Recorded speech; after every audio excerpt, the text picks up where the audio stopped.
And here we are again for another exciting episode. Another exciting episode. Oh boy. What? That's Episode man. 272. Wow. And we have a special guest today, very special guest, probably the specialist guest we've ever had. All right. That's what I want Almost to hear. tied with someone else for specialist.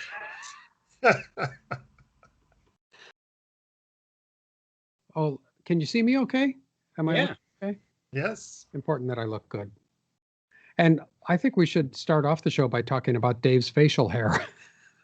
Yes. Let's. Well, I tell you guys, I just want to look more like a Western kind of guy You Yeah. do. Okay. Yeah, That's just- there you go. Okay. Yeah. type thing. Need Or that though. who's that actor that I look like now? Or is Uh, it Robert Duvall. Hulk Hogan? Oh, Robert. Oh, yeah. Duvall. All right, I'm getting my hat. Yeah, Hulk Hogan was not the first name that I thought of, but I No, guess I could now see that it. he says it, it makes sense. Yeah. Yeah. Oh, there we go. With the hat. Yes. Ah, the Sam. hat. The hat. Sam, what's his name? Sam somebody. Oh, Sam Elliott. Oh, Sam yeah. Elliott. Yes. Take the high ground. Say it. That's what you got to say. Take the high ground. There we go. Okay. Good. There we go. I just say beef. Beef. Beef. Doesn't he do a beef commercial? Sam Elliott? I think you're right about that. Makes sense. People have told me that I look like Sam Elliott because of my long gray hair. But Hey, you know, and a lot of people will say, "Oh, your hair is so sexy, so sexy." And I always, how come nobody luxurious. comes on to me then? Except There's for a- like Rizzy. There's more than just hair, Jeff. Apparently hair doesn't do it.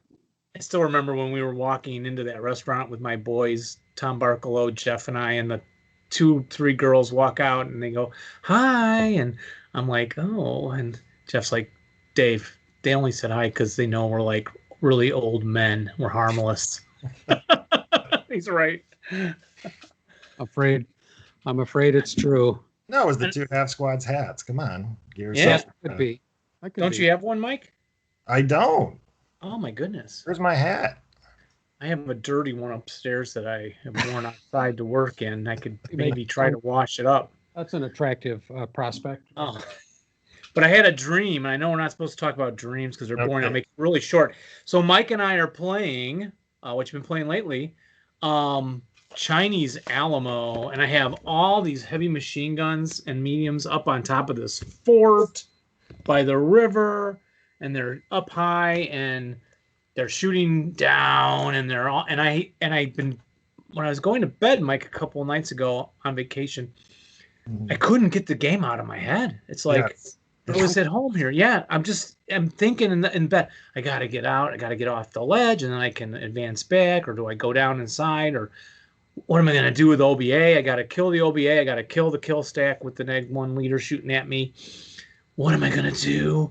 And I kept seeing the board in my head, and suddenly I was asleep. I didn't even know it. I don't think I was like holding one of the machine guns, and everything went gray, and I was like holding one, and I was in the dream suddenly, and everything, and it was just really rapid. I'm just looking at all these machine guns around me, and I'm like, oh my god, just got to hold it. And then right away, like the spectral ghost came and the over like this, and then the hands grabbed my shoulders and pulled me backward downstairs. I Whoa. was studying downstairs, and I started trying to yell out, when you're sleeping, and my mouth wouldn't open. It was like, "Moo." I was trying to yell like no or something. I'm going, "Moo, moo." I'm getting dragged off of this heavy machine gun. And Laura, Dave, I'm okay. I'm okay. But it was really intense and freaky, and I can't get this stupid game out of my head, so we got to finish it. I so. know. Well, I was thinking about that bridge you took all week last week. Oh, yes. Did you want to share that on the air? Or? What was the scenario previous to this one? Is it on the other side? I'm trying to remember. No. Marco Polo Bridge. That's what it was. Marco Polo. Yeah. So it's down to the last turn. Dave has to just run a guy onto this bridge, and I've got every defensive position set to fire on that bridge all ready to go. And after a series of -2 shots, taking him down, he's down to the last few guys, and one of his guys just charges out into that bridge right through the open, makes it all the way. Roll those fours. But the sad part was that, of course, my dreams of the rest of the week were the fact that I was the Japanese, so I could have just ran a guy out onto the bridge and stopped you from even walking across, because live and learn. Yep. ASL 101. Block the position physically. Yes, if you sir. can. So you did dream. You did have a nightmare about it. Sounds like a night gallery. It's a night gallery episode. Right. It's the episode they didn't make. Yes. Too late. Well, it's been just about a year since my first lengthy, conversation with you guys about Vassal, leading the Vassal Revolution. So yeah. We'll celebrate that right now, I guess. Played a lot of games. Yeah. I'm going to add them up for next show. Yeah. Run them off between Mike and I and Jeff and I. Quite a lot of Pacific. Yeah, you've been racking them up, Dave. And we, the two half squads, have just passed 2 weeks ago. It was our 13th anniversary of podcasting. And wow, you should have seen the telegrams, the letters. Yeah. Oh, I forgot to tweet it out too. The well-wishers, people coming to the door, candygrams, very short little cavalcades of cars. Yeah, it was quite. Who do you think they make haul in the mail bags every morning? Me. I have to go over to Dave's house and Mike has picked up the mail. Yes. While I was gone. Put it into the Citadel miniature case that has no foam in it. It's just a big empty case outside. Just put it in there so there's room in the box for the guy to keep filling it. Yeah. So we have a show. We have looking at mostly brevity assault and some letters. Yeah, what do you want to do first? Letters. Okay. All right. See, now they make me read it too. Haul it in and read it. Yeah, really. You are overworked and underpaid. But also, the show is brought to you by who, everybody? Bounding Fire Productions. Bounding Fire Productions. Makers of great games like the Chinese Alamo, which will give you nightmares of spectral ghosts hauling you down the stairs backwards while you're trying to defend the top of the Alamo with your machine guns. And other great products like Objective Schmidt. It doesn't say that here on the website, though. Just skip this one, folks, or you'll have nightmares. Yeah. And if you play the other one, get in front of the bridge. Yes. Bounding Fire Productions. Yeah, lots of great stuff. Go to their website and behold and be bold and buy lots. And now letters. Mike has the first one. Ooh, the first letter. Here we go. This one's from Keith Stevenson, who says, "Love your show. Listen during my morning walks. Concerning the line of sight discussion in episode 248, you can go into Preferences, Line of Sight tab, and change the color of the lines. I use green for clear, red for blocked, and yellow for hindered.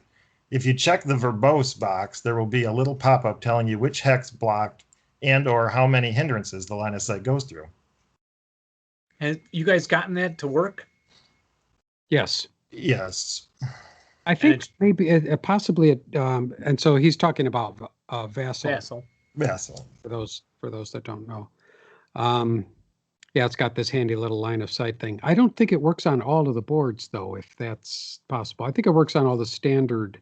The standard boards, yeah. I think the historicals have some issues. Yeah. And it also doesn't work, unfortunately, for the Z component elevation. Right. Yeah, that's never been a. Which is bad because that's where we need. Yeah. Yeah.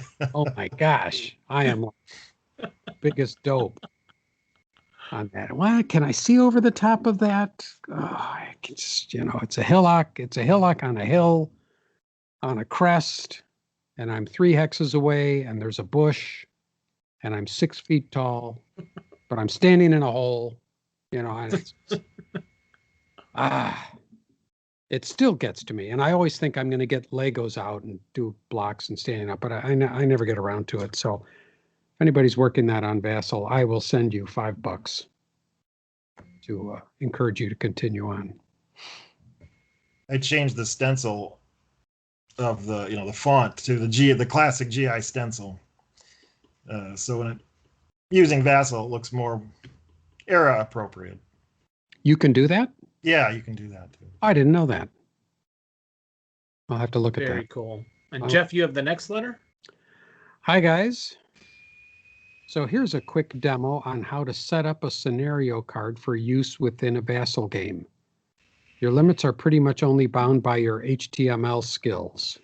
There's a long thread on this topic on Game Squad, and then there's a link here to a spot on Game Squad. In short, you set up an HTML file with the content you want. Then from the map, you select Draggable Overlays window, select the Label tab, and then select Label No Background Overlay and drag it somewhere near where you want the player aid to be. I have no idea. I recognize all these words, but I do not know what he's talking about. I gave you the letter hoping you would understand better than me. I probably should have looked at this letter in advance. For those people that are following this, he's got more to say. Right-click on the overlay and select Label, and then copy-paste your HTML content into the box. Don't worry, it will fit, just it won't be very readable. If the overlay has line 2 option, I suggest making sure that is empty. Voila, your play aid scenario card is done. You can shift click in the middle of the card to select it and move it around as necessary. That's a tip from Mike Sprague. Mike, love you. Mike Sprague. I We don't do know. indeed. So, Mike Rizzi, do you know what he's talking about here? Not the particulars, but you can create, just glancing at the link he provided, you can create any kind of custom, like all the scenario information by putting it into a field that you can typically label. I'm not sure what it, Oh, okay. what's Oh, Yeah. there, but I mean, it's pretty flexible. So Yeah. I I'm haven't. going to follow up on that, Mike Sprague. Thanks for sending us that. I'm going to follow up on that, and I'll report in the next show how it works. Yeah, or maybe Mike can send an example of what it looks like. Too. He's on Twitter a lot with us.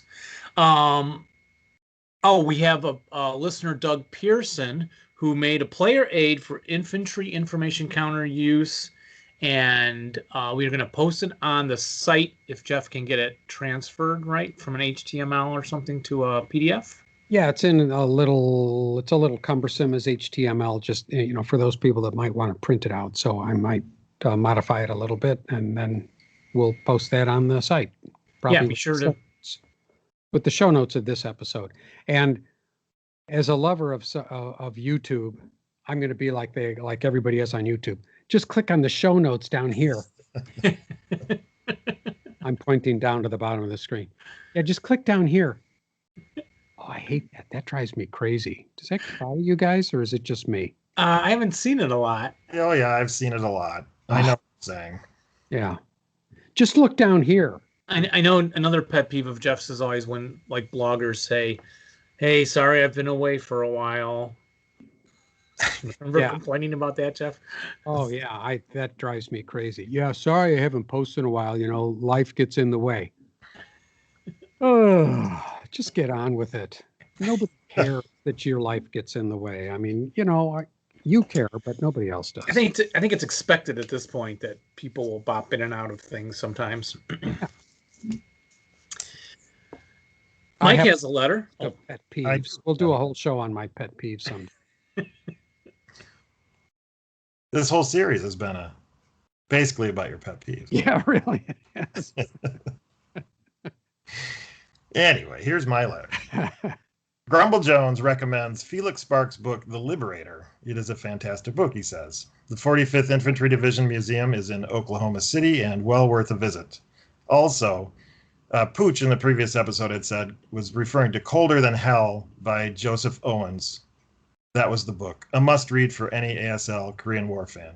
Oh yeah, because he couldn't remember the name of that. Okay, Colder Than Hell. I'm gonna have to start reading up on my Korea stuff too, for sure. And then Jeff, do you have Liberator, the I book? do have the Liberator. I can't. Oh, there we go. Oh I yeah, do have. I just finished it last week. you were gonna lend it to me when you're done there. Yeah. Yes, and I will lend it to you. And I thought it was very good. It's a brisk read, full of action, and I've never read Band of Brothers, but I imagine it's like that. It's that squad level of um, action throughout, and it's all about this guy Felix Sparks going from his very early days in the army through to all the way through to the liberation of Germany and 500 days in Europe. And it's good. I actually didn't think the writing was that great in a lot of parts. It got kind of weird, just very choppy and stuff, but it's a lot of ground to cover. And overall, I would recommend it for ASL. It's got a great cover. Yeah. Yeah, it's cool. It's cool. And they made it into a very short sort of, would you call it animated, Dave? Yeah. The series? Yeah, it's the kinetoscope kind of thing from like Yeah. Lord of the Rings with Bakshi Yeah. overlaid over real acting. Yeah, Right, it's three yeah. or four episodes on Netflix, and it's pretty well done. I I recommend it. liked it. I don't think Mike liked it as much. Took some getting used to. Ah, okay. Just from a visual standpoint? Yes. Yeah, gotcha. Yeah, a lot of people, I read a lot of comments, and a lot of people couldn't get over that. It's their pet peeve. There you go. This is a comment on the Newbie Doo episode from way, way, way, way back, probably 12 years ago. Thanks, very helpful, especially for a beginner playing along. Playing along is a good introduction. Thank you, Andreas Bruckner. Well, Thanks. I'm glad people are still listening to that one. Yeah, you never know, right? Yeah. Thanks, Andreas. Bob Holmstrom left a comment on Mike Reed's show several shows ago, saying that Mike's son, he referred to his son picking up ASL and, playing a lot. That's pretty cool. And, Aaron's home from college. I'm going to hit him up again and say, let's play some physical ASL. Try and get him to pick it up again, see if he can get into it. But I thought you were going to say try to get him out of the house and back to school. he said, Holmstrom says Mike's son beat Bendis at 2008 Winter War, allowing Bob Holmstrom to win the tournament, beating Jim Taylor in the final with the best comeback in ASL history. How about that? So, thanks to Mike Reed's son. Mike has a letter. I do. Let's see here. From Carl. Guys, a broken unit that rolls 12 on a morale check is dead. If a broken unit rolls an original 12 during a morale check, it is eliminated. CD 5.341 for Inherent Cruise. Did We must get have that wrong? just misspoke. Yeah. Yeah, that's from Carl. I think no, shoot. I butchered his name last time and someone wrote it and said boost. I should have put in the letters. Someone wrote in and said, who is the guy that the drug dealer the US got from the Latin America? It starts with an N. No, Charo. Oh, that Bush. doesn't an Butch got him or something. No. Oh yeah. There you go. Noriega. Yeah. No, yes. Someone wrote in, and I should have put it in here. It said, "Didn't we already get Noriega and put him in jail?" Something like that, because I butchered Carl. Nogueira. Shoot, yeah, his name. All right, better move on fast. Yeah. Jeff has a letter. I've got a letter here from PJ Norton. Guys, Museum Fest is coming up next month, May 21st and 22nd. We will be meeting at the usual place, the Michigan Military Technical and Historical Society Museum at 16600 Stevens, East Point, Michigan. Gaming will start in the afternoon Friday. I'm thinking about taking the day off so I can be there on 1 or 2, and this will last through until Saturday evening. I'm spending the night Friday. Others are welcome to as well. Or are welcome to as well. Hope to see you there. PJ Norton. A So sleepover. Museum Fest will take place. How about that? Well, we won't make it, but someday. I have a letter. Oh. Thanks to Larry Yeager for his. Oh, well, this is just.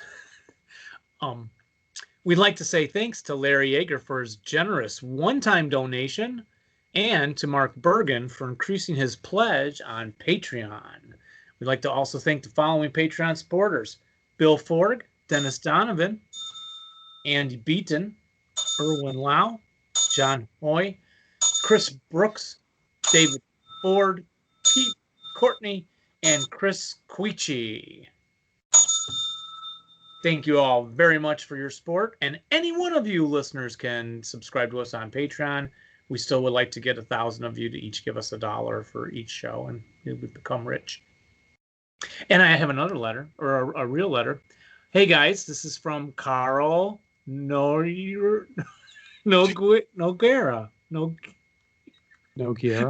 Yep, now I'm just afraid to try.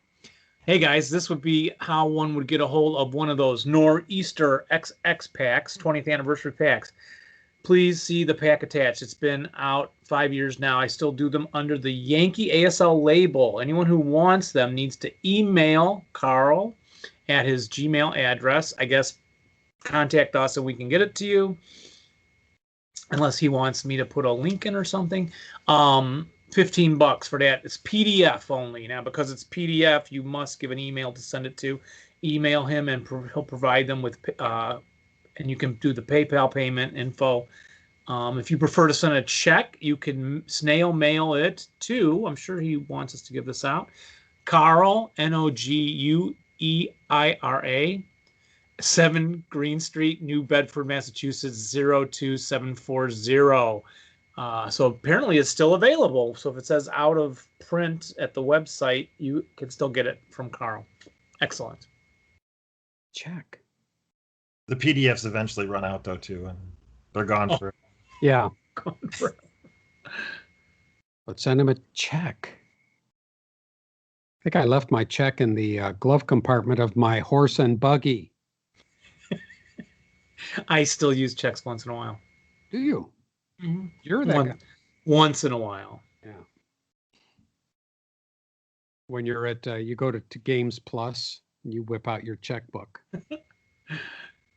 When do I use it anymore? Well, I use my mom's to pay her 2 bills. Oh, your mom's checkbook. Yeah. Can I borrow your mom's checkbook sometime?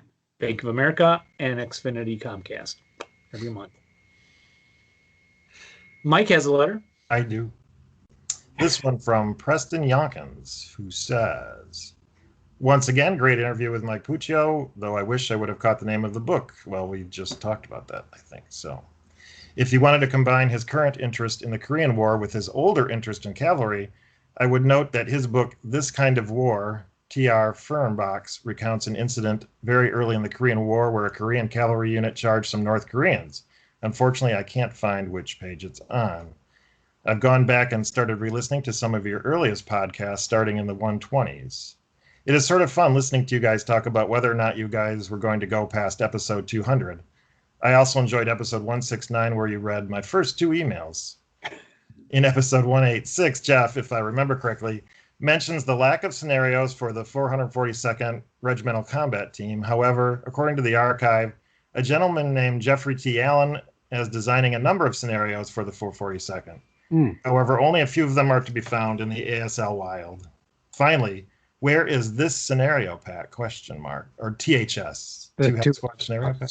Okay. Yeah. Well, I can tell you that Vincent Maresca emailed us with 18 attachments of from ASL on the internet, PDFs of the 442nd Regimental Combat Team scenarios. So I forgot what we're supposed to do with this. Now, this is 2017, of course. Attached is Jeff Allen's draft scenario pack. Okay. We should see. I'm going to reply and see if this is still going on somewhere. It's a draft, but it may ease your disappointment. Jeff showed up a year ago on Game Squad and found an old thread on his Nisei pack. I sent him what I attached to you and gave him contact info on the existing ASL companies, so maybe they'll produce this. Anyway, looking forward to more scenario AARs. Spilky Speaks, What's in the Box, etc., etc. I will contact him and see if this has been made into a real thing or if we're supposed to publish it. Which now that I'm retired, maybe I could figure out how. And that's the letters. That's my my favorite new phrase from Dave, from my dear friend Dave Kleinschmidt. Now that I'm retired, and then we should do a whole show of Dave's. Now that I'm retired, of all the things that you've got planned, I think you're going to have to retire again next year, Dave, to get it all in. Yeah, you're going to have to retire again every year. I know. I don't get much done in a day with all this other junk like shopping and watering the lawn. Yeah, that's a big one right there. Well, taking care of my mom, but that's a good thing. Yeah. Thanks, everybody, for sending letters. We love hearing from you. And send in your letter. If you want to be famous, we will read it on the air, guaranteed. If you have a complicated name, we will butcher it. So you might want to change your name before you. That's true. To us. All right. And now we have one other thing today. It's going to take a little while. It's called What's in the What, Jeff? Oh, is this What's in the Box? Is it? Well, yeah. What's in the box? Woot, woot. Did that sound appropriate? I think so. And what's in the box is... Yeah, what is it? Is that the right one? We're not seeing anything you're pointing to. The picture on the wall? I can't see your picture. Oh, shoot. Brevity Assault. Oh, okay. Yes. That's the one. Brevity Assault. I see it there. Yes, indeed. All right. Start off. Jeff always likes to know what do you have to own to play this game. It happens to be. Where's this come from? Oh, yeah. Advancing Fire. We have a new kid on the block, boys and girls. Ah, excellent. And they are from Italy. And they are Advancing Fire. So, of course, we'll link them up and everything like that. Great. With a nice little logo. Advancing Fire. Now, what do we... I'm afraid my ignorance is going to show. What do we know about these guys? Are they going to be publishing this and sending it in mass to the United States for general distribution? I think you have to order it on their website, which we'll link up in the show. Okay. Well, it came out about a year ago. It was just, and I felt bad for them because their grand release happened basically the week lockdown started. So. Oh, that's right. Yeah. So they had sent a huge shipment of them to Gamers Armory in North Carolina, and that's where I got mine from. I ordered through them. So. Oh, you did? Okay. That was last year. Okay. And you got it kind of in a timely fashion. Yeah. Yeah. Okay, so Gamers Armory might still have some copies, or do you think they sold it? Yeah. Okay. So we may have to go to Italy to get more copies. Right. We might. With me. Let's go. You need to have West of Alamein, Hollow Legions, and Beyond Valor at this point to play Brevity Assault. This is mostly like a desert thing. On the back, it talks about the battle. Do you know about the battle, Mike? Or just briefly, it's May 41, British invading from Egypt into Libya. This sort of a spoiler attack that didn't, it was supposed to take the pass, Hellfire Pass, most famously part of this battle, but it didn't all go very well. Yeah, I think they did capture the pass historically, but not part of a town. And there's some cool maps that go with this. You get 7 scenarios and 3 campaign games, 30 counters. I can grab those for you. I don't know if Mike, if you had time to figure those out. Yep. It's the counter battery. Oh, CBM executed and CBM in play.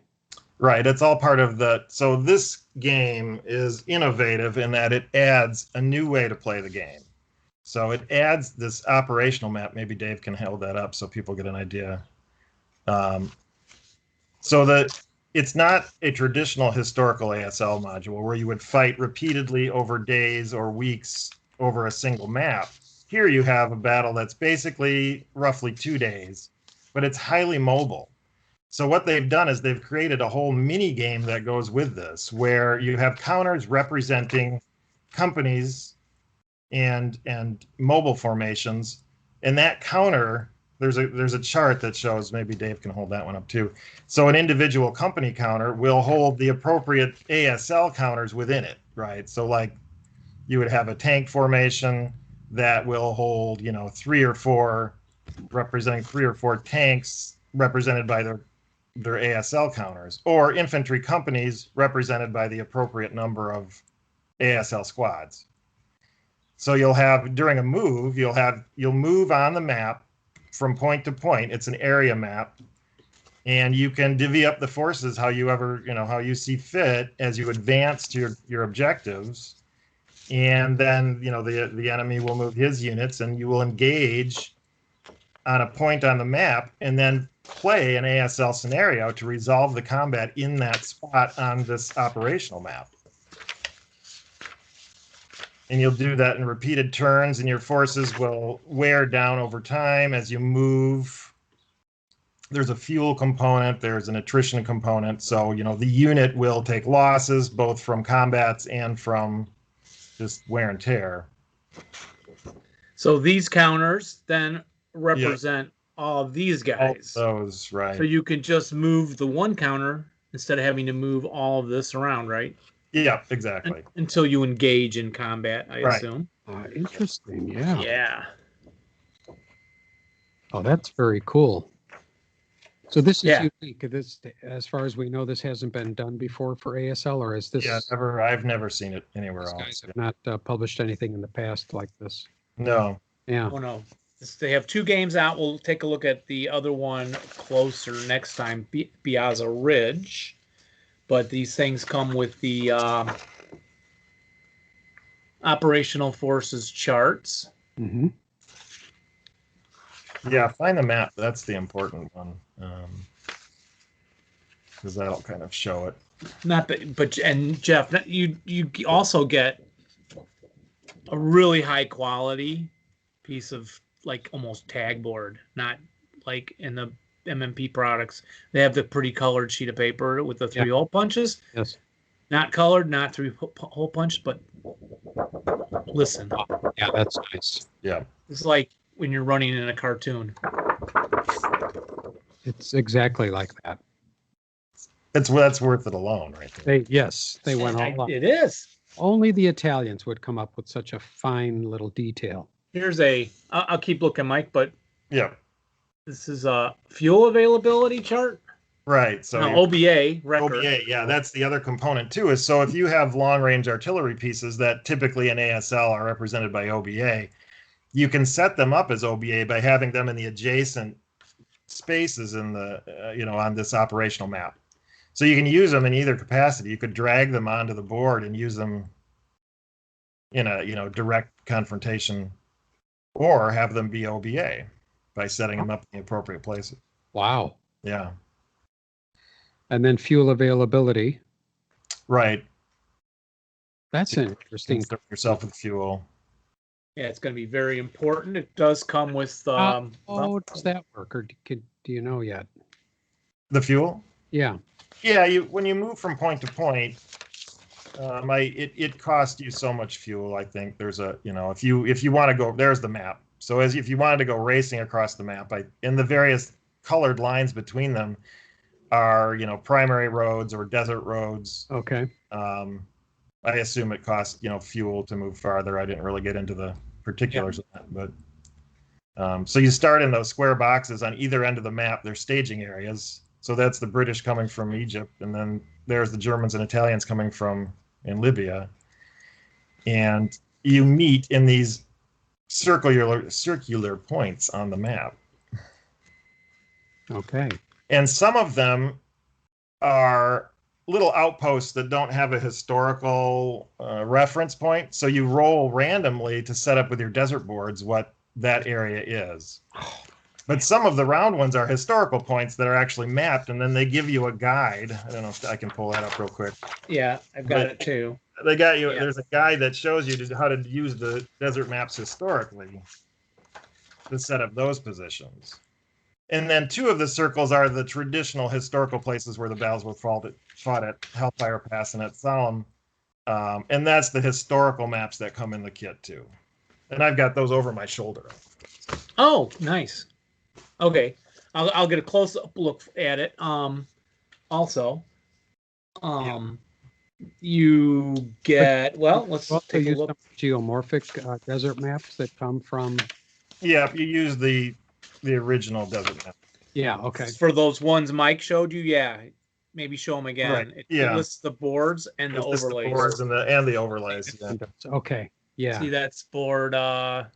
What are they? 31, 30, 29 Yeah. is your desert boards. This map misprinted. It's just white over here. Ah, just kidding.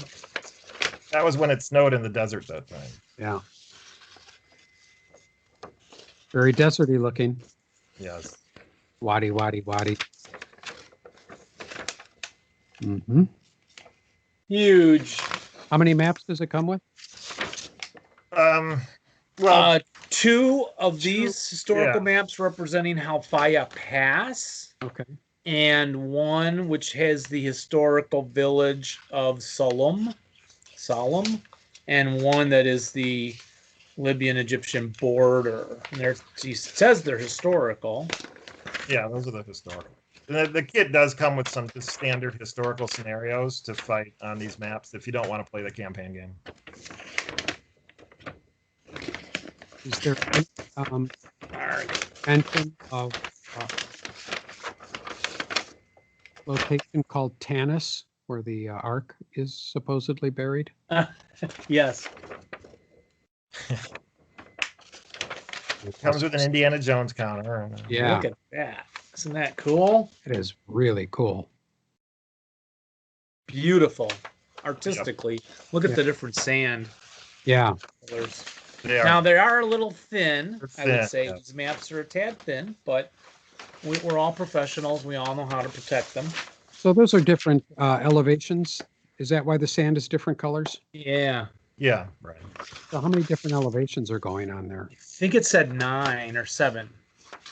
Man, on one that's of gonna those. gonna No. kill. No, it's Well, easy. it is a pass. Yeah. Oh. And it's really open. So you're not going to have to deal with any of the buildings and all that stuff in the way, Jeff. Right. Okay, good. And you're going to really like it. Now, when we do Biazza Ridge, I will get into details of how that map works, which seems complex, but I've got it figured out after 2 readings. And for me, that's pretty good. That'll be another show. I think I'll go in depth on these scenarios. It comes with the 7 there's historical map. Yeah, this is the one Mike was referring to. BA1, Good Morning at Halfaya, and that's on that map. Although some of them, Mike, are also just boards Right. like that. Radata Capuzzo. Yeah, it comes with an overlay to create the historical fort. The Fort Caputo. Yeah, and that overlay is when it is beat up. So there's Halfaya map again for that scenario. So typically, I'm going to jump in and play some of these scenarios before I would try the game, the campaign games, of course. But that's me personally, and Jeff personally, I think. And that is the fort when it gets beat up, I think, a little bit, they said. Yeah, it's got some ruins. It has a 2-level wall, a high wall, which is in white, and then the gray, which is a regular wall. And that's for Capuzzo. Once it gets bombarded a bit, you switch it out at a certain point in time. Anyone remember what these are? Hillocks. Are they, or were they deers? Yeah, they were hillocks, aren't they? So. Yeah. I looked at it and I was like, yeah, boy, it's been a while since I've done desert. Because is that a deer or a hillock? The deers had a yellow line around them or something. Right. What about the wadi? The wadi. The wadis are easy because those are like gullies. Oh, okay. Right. What wadi are you talking about, Jeff? Yeah, wadia, wadia. And a couple buildings.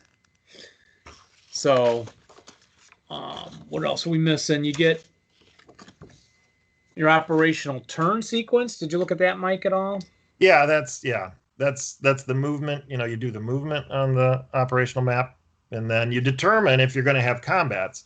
Now you can also, depending on maybe one looks overwhelming to you in terms of you've got one unit being overwhelmed by 5 units or something, you can do a quick resolution to the battle without playing the full ASL scenario. I mean, you could even play the entire game probably without playing an ASL scenario. You could just use their alternate resolution system and quickly resolve the battles. Yeah, that would defeat the purpose, but you can pick and choose what parts you want to play out completely that way. It's pretty cool. Yeah, that's really cool. I love that idea. Now, does this do all of the scenarios say like desert terrain? I actually can't remember. It's been so long since I played that. Does it say desert terrain is in effect? Oh, So we have to have dust and if it doesn't say that, I mean, these ones clearly are all desert. yeah. terrain. So you're going to be dealing with dust. Yeah. Yep, Dustin.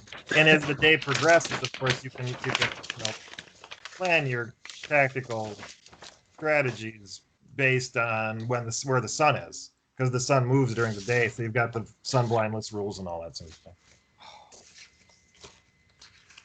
I like it. pretty cool. They have some of their own little charts that go with some of their rules. An operational movement table, alternative withdrawal table for the campaign games, OBA table. You get different kinds of OBA, I think, depending on how you roll on that, or if you've used it before or something like that. Alternative operational combat table. That's what I was talking about. You can use the alternative resolution system too of fighting it all out.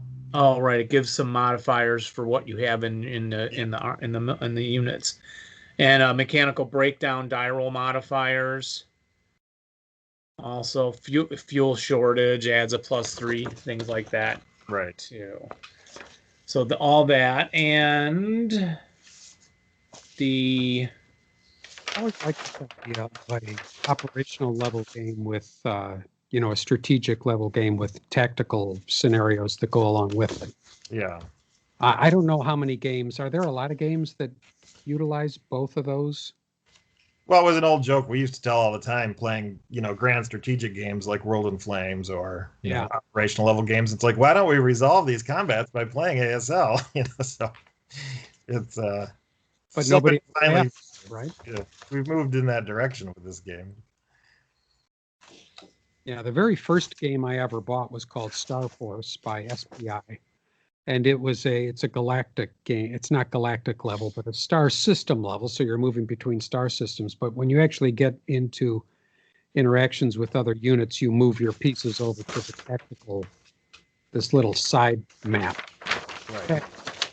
There are games that come with rules that let you do that sort of thing, like the game me and Rich are playing, 1805, the naval combats. Yeah, right. You could technically use a tactical level sailing game like can't think of the name of the one, but to fight the battles. Oh, you could. Okay. Yeah. Okay. But they don't package it. Flying Colors, that's the game. They recommend you use. I think the rules might have a thing where it tells you how to break it down. And the other big one was Empire in Arms, the great Napoleonic strategy game that allowed you to convert the strength points into miniatures, maybe if you wanted to resolve it that way and fight a miniatures battle for the bigger battles. So it has been done. Yeah. Though, I mean, all these other examples are extreme, whereas this is self-contained, Yeah. This is much more manageable. Yeah. Yeah, some of these special rules I got increasing the Italians' morale by 1. I was wondering if the counters that were put out by Le Franc Terreur would work for that. I know they had the same discussion about the Italians being too weak. And so the Bersaglieri are also upgraded. Elite 447s. Sorry, my phone is ringing. And the units of the 12th Bersaglieri Battalion have special features in some cases, and those features are active either by special rule or automatic, and when certain conditions. They would be broken printed morale increased by 1. Eligible units get -1 on their heat of battle die roll. Leaders can add a negative to the deliberate mobilization attempts. So historically, there was a lot of this deliberate mobilization out there in these battles. And it said, I think the Italians would even build these mounds or these low walls or something. And then when the British would come over them, they would just go for the immobilization. And then when the British would get out to check, they'd be hidden in some foxholes and be hurling hand grenades at the location there. Allied troop rules. There's special engineers who have DCs. They roll a check to have them, like a Panzerfaust check. Right. So even if it's not in the OB, they might have a demolition charge. And then some British pioneers, the second line squad with a increased smoke exponent, but they're not assault engineers in the normal way. And you get counters for those. There are low walls for the terrain time. They act as a hindrance and then a +1 cover if you get up close to them. So they're low enough that they would be a hindrance, so you could shoot over them, through them, but it would be over, obviously. Tanks cannot be hauled down against those kind of walls. Hamada is regular. The scrub is increased a little bit. It said that there was a little more cover in the springtime in the desert there. The cliffs, all this stuff is mostly the same. The wadis, Jeff, are, they just look a little different on the maps, but yeah, a little bit. And the hillocks, you're going to need those rules. There's buildings have these little symbols on them, which is just your 2-story notification, and then a penthouse, which is this diamond shape, which acts as a steeple. And then all the buildings are like in the Middle East, they're flat, and the armies use the roofs a lot, is what their historical notes were saying. The overlay with the high walls, and then into the campaign game rules. So there's two sheets of rules until you hit the campaign game rules, which have the cool illustrations about what Mike was talking about, how to move the forces in the circles and things and what those mean. And even though that's in purple, that's not solitaire rules, right? They just chose purple. They do some weapon repair, and they include a thing called jamming your weapons. A lot of games we play use those rules. And so now you can jam your machine guns and then clear them. They were talking about the dust, of course, and mixed with oil, it becomes a really abrasive thing, especially for the German machine guns. What else was unique in here? Counter battery fire. I think I saw that in a Bounding Fire production module too. The 3 campaign games. Anything at night? Do they have any night scenarios? Or I didn't look yet, but I'll go ahead and I'll. I think it said there weren't any night scenarios. Okay. Rate of fire, optional rules optional rules that they use on both the Ridge and the Assault games. Rate of fire, the IFT to hit die roll, color die roll is lowered by 2 for multiple rate of fire weapons. If it rolls 0 or less, doesn't have rate of fire. Mathematically, how does that change things? The color die roll is lowered by 2. Yeah. So I roll a 3, it's a 1. Right. I have a rate of 2. Isn't mathematically that stay the same? Well, what did you say at the end there? When you were reading that? If it's 0 or less, there's no rate. There's so that no kind of fire. Yeah. Doesn't that cancel? If you roll too low, there's no rate of fire. If you roll too low on the colored die, so you're essentially getting less rate of fire. You're more likely to have fewer instances of a successful rate of fire. And that probably covers the idea that they're clearing sand and junk out of their weapons. But if I roll a 3, it's reduced by 2, it becomes a 1, and I have a rate of fire now. Yes. But if you roll a 2 on the colored die and it goes down to 2, then you don't have a rate of fire.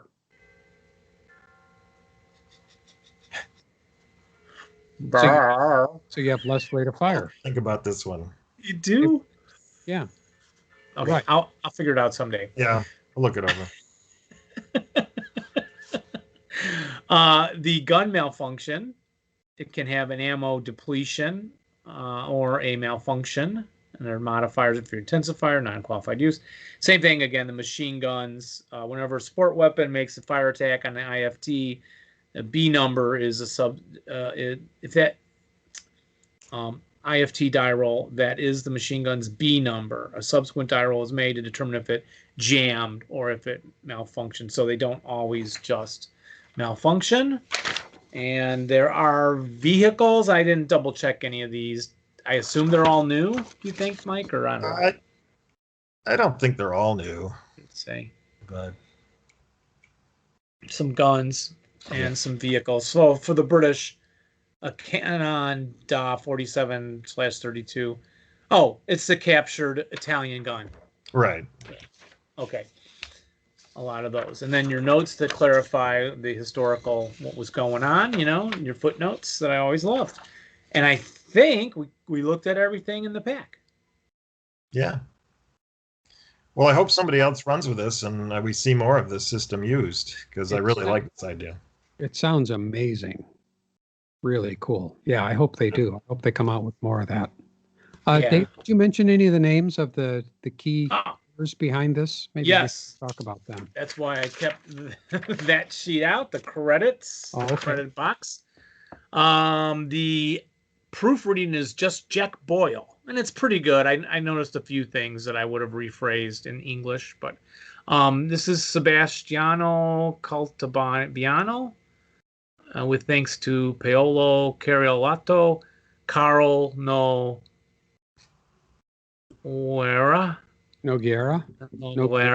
Yeah. and Matteo Castellganoli. Excellent. Yep. I'm sure they will be Carl's in everything, man. forgiving with your Seems it. pronunciation. Carl's like a ASL crazy guy. He's like doing everything. How does he? Playtesters. He's retired.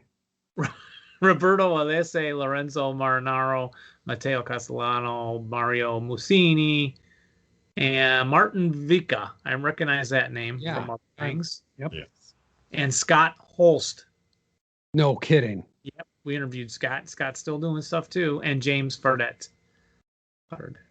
And bibliography, a great list of books there to get into your reading stack. So cool. Yeah, I would like to see that. there you go. And Jeff, they did say they'd be willing to try an interview. Their English they didn't think was really good, but they would talk to someone who maybe could from the group here that could represent them or speak to us. So Yeah, we'll put that in the interview. That could be another 2 years before we get to that the way we go. But yeah, I suppose if we could find somebody that speaks English very well, but also speaks Italian, we could get somebody to join us and have a 4-way conversation. translator, like maybe they would recommend Scott. Scott Holst. Yeah, who we did interview, you recall. Yeah, didn't we say we were never going to interview Scott Holst again? No, I'm kidding. It was one of the more fun interviews. Yes, It was a very fun interview. Yes. Yeah, that was at the ASL Open, I think. It was at the. Not, it was at the or was it at ASLOC? Can't remember now. One of those two. Anyway. Oh yeah, it could have been the ASLOC. Yeah. Yeah. So you guys are excited. When is this going to start? Or have you started? Or what's going on? Where are you at, you and Mike, with playing some of these? Oh, don't know. We want to finish off our Bounding Fire Productions scenarios from Blood and Jungle. Oh, Blood and Jungle. Yeah. How many are in there, Mike? Oh, There's like countless numbers. 50? There's a lot. There's a lot in there. Yeah. We're on what, number 3? I think it's okay. 47. Yeah. 47. But if we get back in person, we'll be able to start cranking them out a little faster. Yeah, right. I think. Episode 51. Hold on to your holst. It's time for close combat. That was the show. Okay. Yeah. That's going back there. Yep. Well, good. Yeah, that looks really cool. I would Yeah. love. I'll love to, I'm looking forward to seeing that in the flesh. Yeah, and I'll record up a look at those scenarios, and then we'll just do a quick look at Biazza Ridge also on a show soon. And I guess that'll be it. Anything else you guys want to talk about? Any ASL stuff or personal stuff or Anything at the moment? dreams that you had of specters coming down and grabbing you by the shoulders and pulling you backward down the stairs? I expect to see you both in your Jedi robes next week, though. Yes.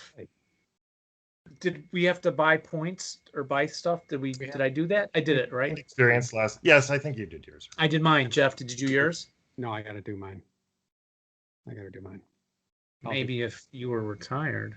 Yeah, if I was retired, I could do it. I'd have more time. Coming up. Well, we great to want see to. you, Mike Rizzi, and your beautiful game room there. I missed. Hopefully, we'll be able to get It's together. been very lonely in here. Do you have windows? The windows are.